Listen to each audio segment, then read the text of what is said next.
Okay, that's not the drama, so the current state of Nijisanji and 2 years after Selling Gate. English VTubing faced the biggest drama it could have experienced. Okay, that's not the drama. Okay, maybe... okay, okay. Termination of Selen Tatsuki, which resulted into the rapid destruction of Niji-en as a brand. A lot of things has happened since these last 2 years. I meant fanboy one. Oh, yeah, maybe. Look back at what had happened since then. This isn't going to be a documentary or a video essay. We'll be a little bit chill in this video, just a retrospective in the direction VTubing has gone through Let's without go. Nijisanji as a driver Chill, in the chill. industry anymore. We're going to go through some major dramas in Nijisanji. We're going to show the numbers. We're going to show the Niji-en members that has left since then and where they are now. And then we're going to introspect a little bit. Let's get right into it then.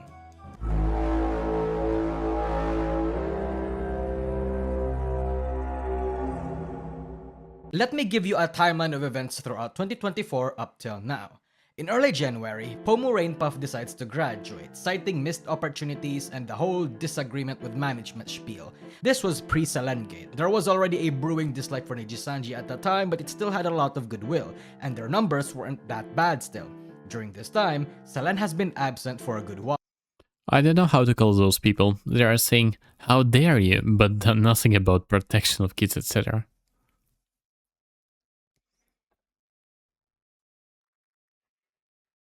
Ah, okay.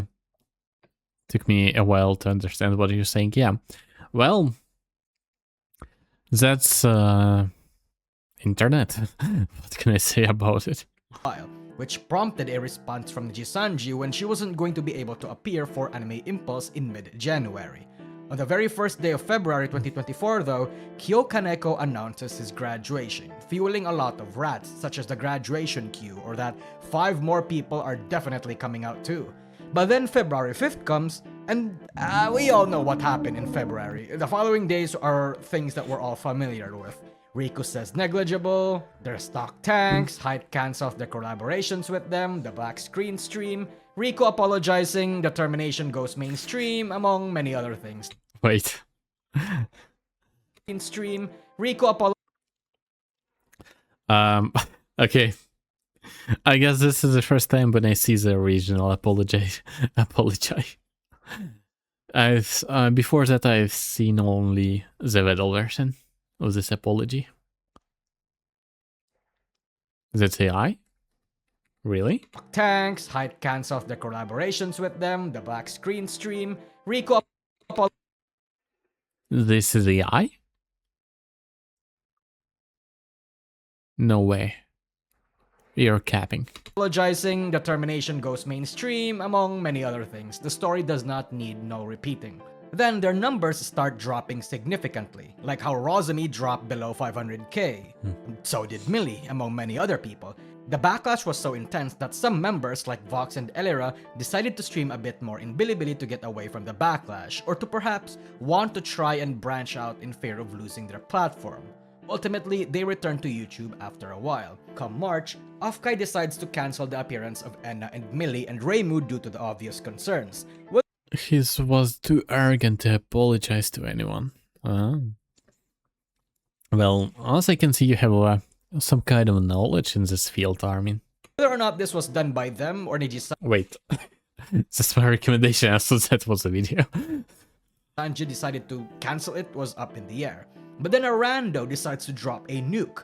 Raziel Warmonic, a Menhera ex-mod and former friend of Luca Kanishiro, dropped a Google Docky on his ass. The allegations include sex, But stocks were so down that he was going to anyways. Well, you have to, time to time.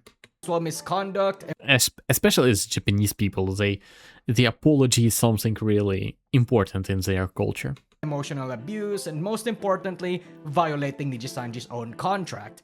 Oh, and their contract also got leaked. It looked pretty bad, but in hindsight, it seems like most companies took a page out of this playbook and has the same elements. Raziel Warmonic was also promptly served a cease and desist from Nijisanji, but she dropped one last bombshell by revealing that a Nijisanji member, Aster Arcadia, was a sex pest. We'll get into Was what? Aster and Kitty harassing other coworkers. I can confirm that Lucas said that multiple girls were coming to him about the issues since management wouldn't do anything. And he discussed it with both Illyria and I. I personally told him to gather as much evidence as possible and bring it to management since it should be there. Lucas and Illyria's job to regulate this issue. To my understanding, nothing was done about it. To help you with clarity, I remember that incident. It was Aster. Another Nijisanji liver confirmed by DM the Aster allegations after these had been made public. This later. Sometime later, Kuro and Michi also has stories about how Nijisanji essentially fucked up their taxes and possibly, allegedly, may have committed tax fraud. Matara-kan has also shared about how she got bullied by fans of certain GEN members, as well as actual Niji-EN members themselves. Then, finally, in April, the long-awaited Nijisanji AR Live concert finally happens. Something that has been promised to the audience for an entire goddamn year. It was promised to them 3,000 years ago. Of course, with a lot of editing to no longer feature graduated members, but it's one of those type of things where if you were a Nijisanji fan, you'd love it because you eat everything they produce, but objectively, quality was a bit up in the air as well. In May, Nijisanji releases a co-ed generation. Well, to be honest, I don't really understand how you can be a fan of the company in the place of being a fan of a VTuber itself. Like, if let's take a VTuber. If he leaves the company, the people will live with him, with this VTuber, the company, because there are things that turning around him, not around the company. Of course, the production level gonna fall a little bit, but if this VTuber gonna work well alone, he may be able to do the same level of production without a company, since he has already an audience that recognizes him and loves him. Yeah. Well, that's my opinion. The North, which had Clara, Ryoma, and Twisty. Ryoma had a drama where Schizos in r/Kurosanji thought he was the creator who scammed their fans, but turns out that wasn't the case and retractions had to be done. Oh, and remember Twisty. She is a surprise tool that will help us later. Another concert-related affair, in June 2024, they were set to perform a 3D concert in LA during Anime Expo, but because ticket sales were so low, it was promptly cancelled. I ran the narrative that the reason that such a big fucking English agency like Nijisanji would have low ticket sales in NA was because of two reasons. One, because of Selengate, and two, because most of Niji-EN's audiences were female. Most of those females were in Asia, and while yes, they did have a large male EN simp fanbase, they only gathered around particular female talents like Selen, Pomu, and Scarlet. Reason number one was why those said fanbases like Selen... Wait, let me move a little bit. The purple one, isn't it Doki Bird? No? Well, she looks quite alike. Eh? Pomu, and Scarlet. Reason number one was why those said fanbases didn't come. A month later in July, Kunai Nakasato goes on a hiatus which led to a graduation without a graduation stream, leaving their gen which Nijisanji didn't even give enough fucks to name, promote, or really... You are more knowledgeable than it seems. I need Armin. He can explain everything. even support. And then in August, Hex Haywire decides to graduate as well.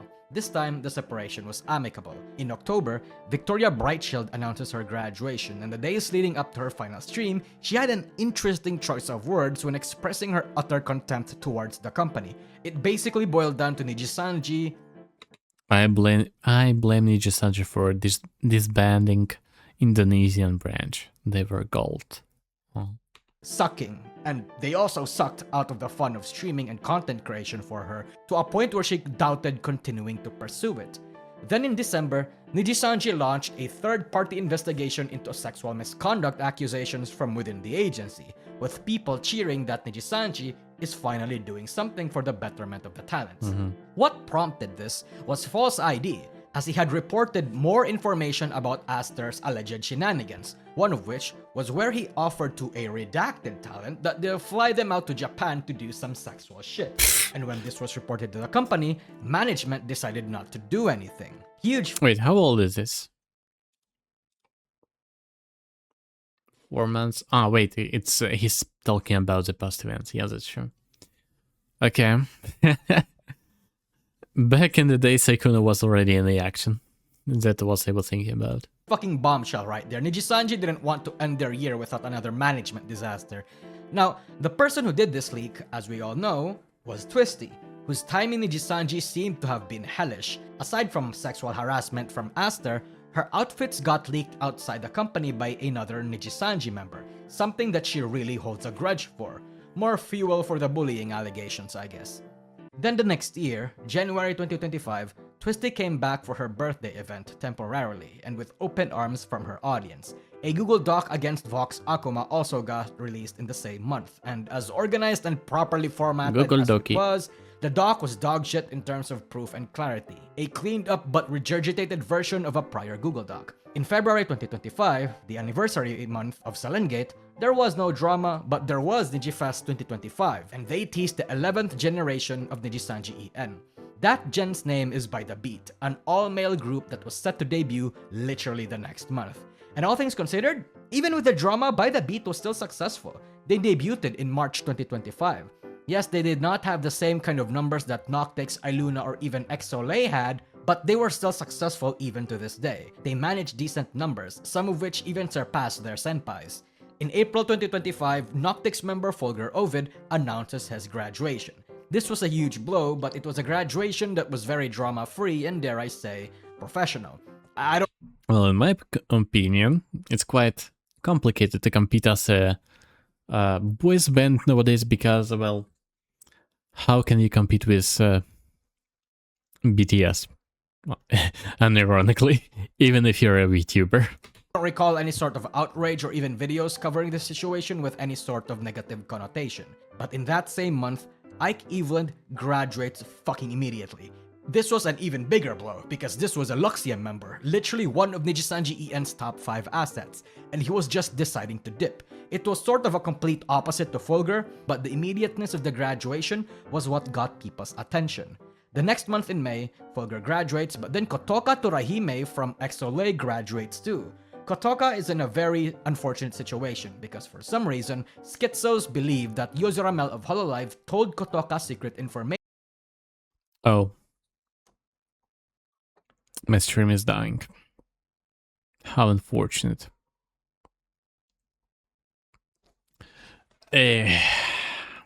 Well, I guess I just had to wait. Basically, Nijisanji were making out English branch and didn't care about talent health, so that's created drama since. Okay. Okay. Sounds quite Japanese to me. Well, yeah, I'd say in Japan things like this are more frequent, but in the West, people won't give up so easily. Yeah, that's what I think. Especially in America when people go into the court like for any reason. About Hololive and led to her termination, pinning that mistake on Kotoka's hands. Okay, take a break, breathe. A lot of this information might be overwhelming for you. Yeah, quite. Done. Okay, because literally in the next month, a friend of Twisty decides to leak a recording where she was ranting about all sorts of things, which includes a few minor subjects like hating an Indian guy called Epic and hating his kind. I think that might be racism. That she hates translers, trans people, and that she thinks men are mentally ill and because there's a term called karoshi, working to death. Yeah, I've heard about it. Also that being an alcoholic that drinks after work and sleeps outdoors is quite a normal thing there, and considered to be something good. Yeah. Different mindset. insulted her own fan base, and then others withdrew their support for her from the general VTuber audience. While people feel bad that she's being treated like this in Nijisanji and that she got sexually harassed by Aster, some people felt put off by how spiteful she seemed to be able to continue supporting her. Speaking of Aster and Twisty, remember in December in 2024 they did that whole third-party investigation thing? Well, it's been 6 months and nothing happened. What did happen, though, was Nijisanji terminating Twisty after her recording leaked, citing discriminatory speech. Now, while you might agree with this decision, some others did not, you might feel put off about how Nijisanji treated this. With all the bullying allegations, the racism allegations, sexual harassment allegations, and multiple talents like Luca violating contract terms, you're telling me Nijisanji is ignoring all of that but decides to fire Twisty? It felt like Nijisanji already hated Twisty and just needed a reason to terminate her. Some would even frame this as Nijisanji protecting actual sex pests from within their own company. Twisty would come back with a vengeance though, as she did a black screen stream addressing her own drama and confirming that yes indeed, Aster Arcadia was behind her sexual harassment, that there were multiple women outside and within Nijisanji that were victims, and that the company itself was protecting him, even as far back as July of 2024. Huge! And this whole thing finally resulted in Aster Arcadia being separated from Nijisanji in July 2025. Separated, not graduated or terminated, separated. This wet noodle of a graduation was so bizarre that one has to wonder why the hell Nijisanji was protecting this predator so much. Hey, maybe Aster knows something we don't.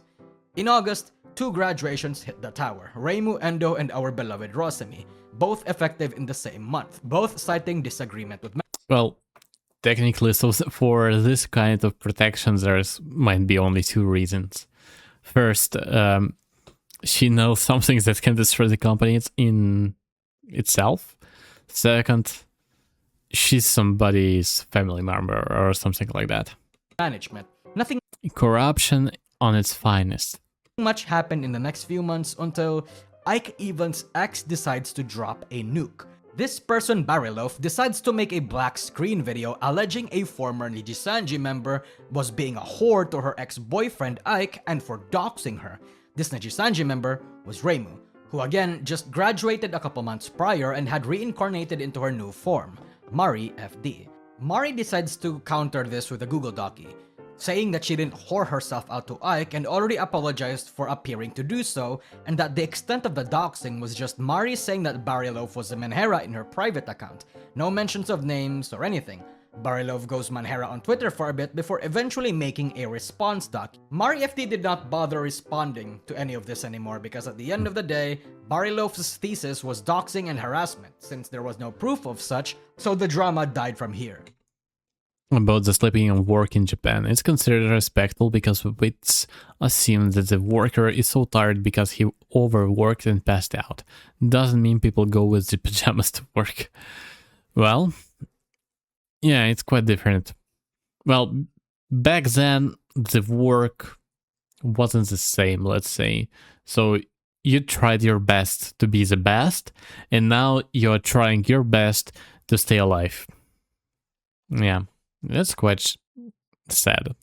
Though the side information was the more notable parts of this drama, the docu exposes a lot of interesting things about Nijisanji, such as Ike being bullied within the company, Vox and Reimu being in a relationship, Vox being a man-whore cheater, and confirmations of favoritism within the company. Shortly after this disaster fest, in November, Ike Evelyn then decides to come out of the woodworks and collab with Dokibird.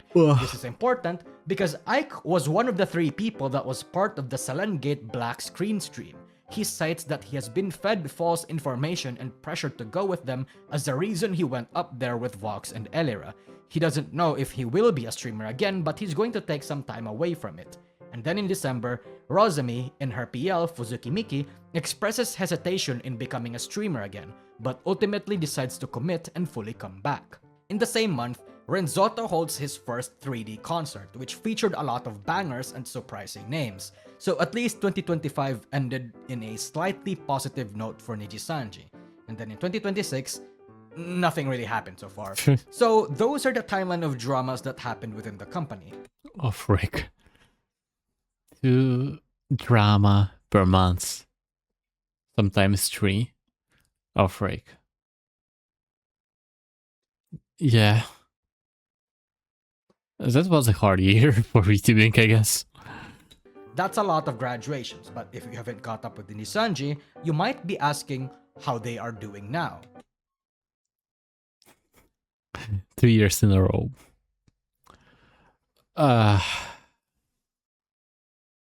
Yeah. I guess since 2025, their manager is wearing a wig. Since 2024, we have 13 Nijisanji members who graduated. We're going to go into their PL and see what they're doing and how they're doing. Well, let's go Pomo finally. is mint. I'm sure we all know that, and she is doing better than ever. She seems happier too, and I like this development because Pomo originally wasn't even sure if she still wanted to be a streamer after her departure from Nijisanji. And now, she's having the time of her life. New friends, new brand, new fresh eyes to witness her reach her full potential as an idol streamer VTuber. Kyo Kaneko also has an interesting development.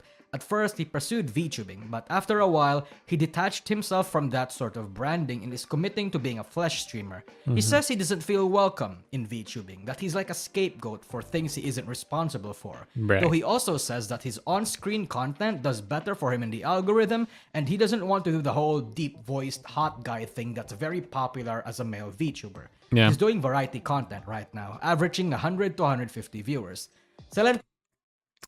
Okay. Oh, yeah, I was right, by the way. Okay, my question was...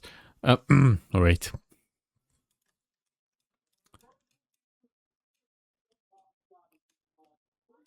Oh, never mind. Tatsuki, I don't need to give you an update on Selan Tatsuki. Hex Haywire now goes by Kairio. He mostly streams on Twitch, averaging 400 to 600 live viewers. Most of his content is indie, narrative-focused games, then a little bit of yapping. Yes, to people that might ask, he still does that whole deep voice thing. Sounds like you're a good puppy. Sleep well, but only for a short time. So his content is primarily for women still. Kunai Nakasato is now Sunnysplosion, averaging 200 to 400 viewers, though her reaction content on an alt channel is perhaps the most notable thing numbers-wise, with some react videos reaching up to hundreds of thousands of viewers per. She's still doing well, I'd say, though at the recording of this video, she's been absent for almost a month. Victoria Brightshield now goes by Mogu Ghost under Glitch Star. Well, a month is not a lot, considering how many VTubers right now in a hiatus for over a half a year. Better of higher robots, no human life got harmed. Too, considering she and Kunai were genmates. She averages... Well, there's some jobs that can't be outdone by robots, unfortunately. Like manufacturer job, yes. Most of management, corporate jobs, it's quite scary to allow the robots to take all of this work. And this is a sector with most overworked people in Japan, as far as I know. 300 to 400 viewers, and she does a lot of variety gaming. She uploads her yap sessions and highlights on YouTube. Fulgur Ovid reincarnated a few months after his graduation. He is now... I don't know how to pronounce this Felican. name. Filican. Filiacan. Filiacan. Filiacan. He averages 300 Okay. to 400 viewers, though Pretty much, but why do you think... but why do I think that you like if someone said that to you, Armin? he streams on YouTube instead of Twitch, and his content is mostly storytelling and lore videos from what I can tell. Ike Eveland goes by Sandu is bored, but he has stated that he is taking a break from streaming. So he hasn't really uploading anything or made content aside from the ones that he's already made before. But if you wanna watch some Ike songs, go ahead. Kotoka Ooh. Turahime I guess I've heard one of those. Yeah. That's a cover. Okay, never mind. made before. But if you wanna watch some Ike songs, go ahead. Kotoka Turahime Really unfortunate. I know she was loosely involved with the whole Sayu drama back in 2023, but then the added backlash where people were accusing her of getting Mel terminated probably did a lot of mental damage. I haven't found anything about her new incarnation, I don't even know if she'll come back. It's one of those instances where you just sort of forget she even graduated and still think she's part of Nijisanji. Rough stuff. Aster Arcadia, ooh, he goes by Ada now, such a gay name. And after separating from Nijisanji, he promptly went live and tried to address the whole "you are a sex" Wait, he was a fanboy? new incarnation Mel terminated probably did a lot of mental damage. I haven't found anything about her new incarnation, I don't even know if she'll come back. It's one of those instances where you just sort of forget she even graduated and still think she's part of Nijisanji. Rough stuff. Aster Arcadia. Wait. That's a guy? Ooh, he goes by Ada now. Wait.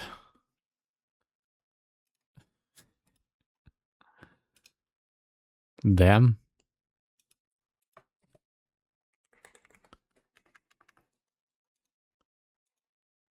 I need to know.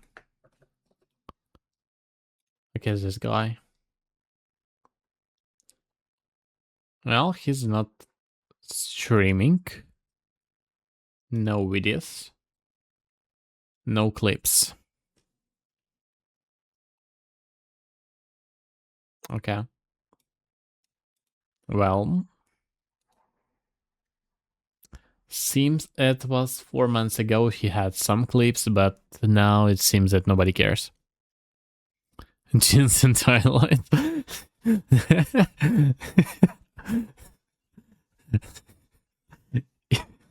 Yeah. That's why I will never go to Thailand. Such a gay name. And after separating from Nijisanji, he promptly went live and tried to address the whole "you are a sex pest" thing by saying absolutely nothing productive at all. But I will give him props for showing his face. I don't know if I'd have the balls to do even something like that after all the allegations, but that or he's stupid. After that one stream, he's never made any stream afterwards. So, hey, be wary of this person, I guess. Reimu is, as we all know, Mari FD. He looks like average guy, rather fanboy. No, but his model looks a lot like a girl. Wait. He goes part of Nijisanji. Rough stuff. Aster Art. Well, this does not look at all like an average guy. What the hell are you talking about? For half of the story, I thought it was a girl harassing other girls. Cross-dressing. Oh, of course it's different. It's different, of course. Okay, gotcha. Oh, you are a sex pest thing by saying IRL, yeah, well.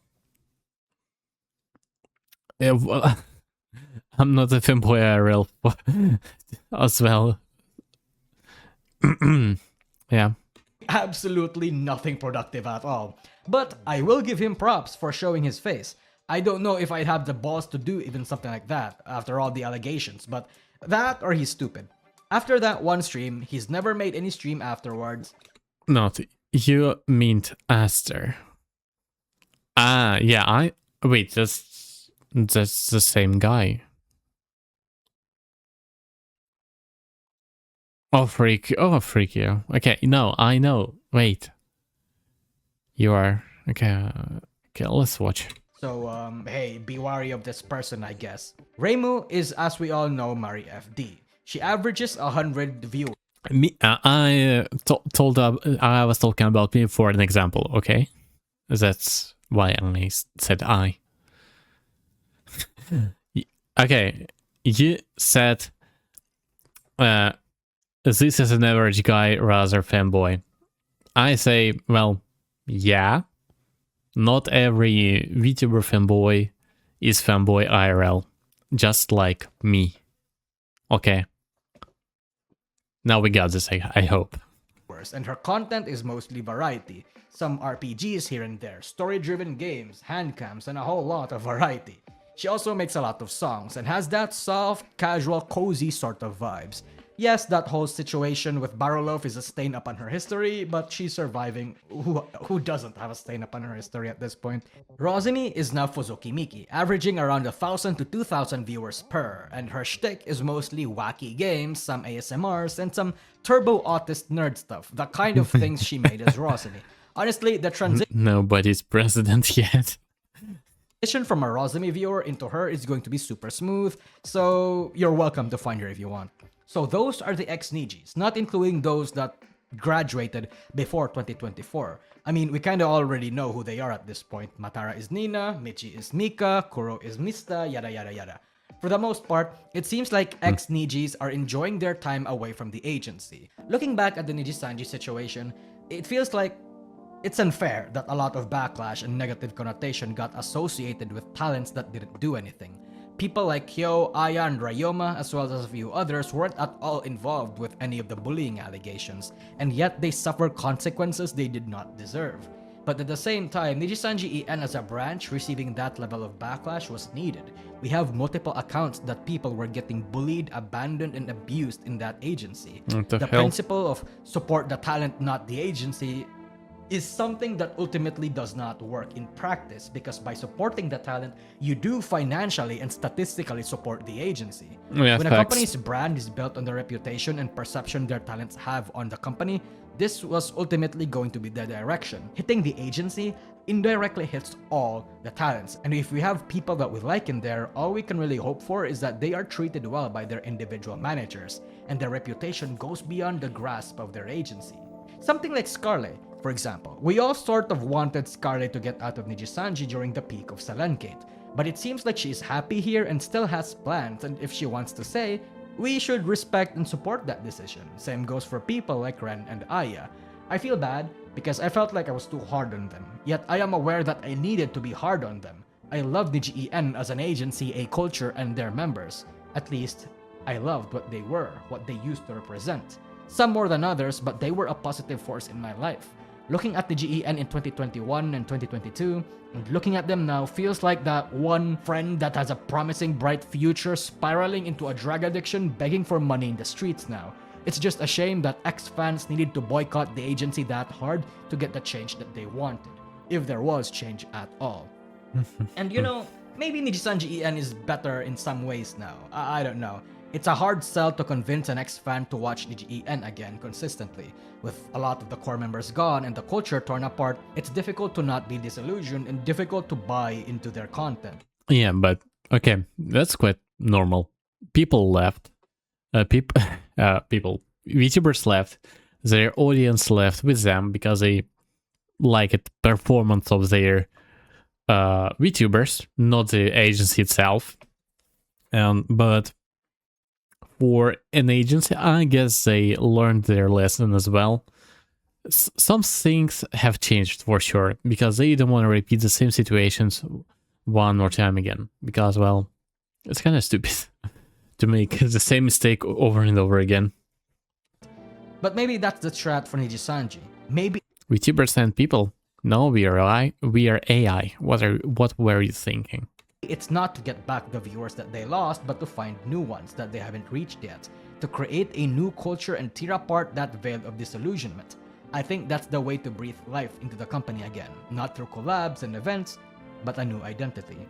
Back then, Nijisanji used to represent a generalist culture, an agency culture where it felt like the talents could do anything with little oversight. A stark contrast to Hololife's seemingly controlling and suffocating nature. Now, we know that was just what it was because they ultimately weren't managed properly at all. I wanted to end this video looking at the current numbers of Nijisanji members, and I did. If you were a member of the channel or the Patreon, there's a version where I do, but I wanted to leave the video on a neutral note. Still, Okay. Go ahead and do that. Sub now, sub now, sub now. Nijisanji JP will be fine. Nijisanji I like Korean type of management more, but it's not perfect too.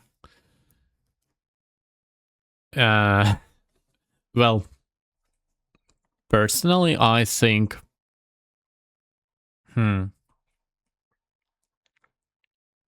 well, it depends for whom. For the consumer, the best is gonna be the American type of management. For the employee, it's gonna be the European, because in European laws, the worker is really well protected. In Americans, let's say, I meant VTuber, VTubing, Mr. President. Yeah, but you know that they are working according to the law, and the only reason they can make a management like this because of their culture and their laws. That's the reason why it is like this. Why it is what it is. Yeah. Mr. President is not so stupid, you know. Yeah, sure. Thank you very much for agreeing with my words. Again, hard to say. I think they'll need a big moment to gain their footing again, and as an ex-fan, I think I'm one of the very few people that is low-key rooting that they'll make a comeback, this time without the bullying cliques or the protecting predators or the management abuses. I don't expect or want Nijisanji to be the perfect agency, no agency is. I just want them to be better than what they were, to no longer be the environment that bred suicidal thoughts and sucked the fun out of streaming for others. I want Nijisanji to be great again. Hi, thanks for watching the video. Yeah, well, honestly, with all of these dramas, the best type of management is to be indie. Yeah, for sure.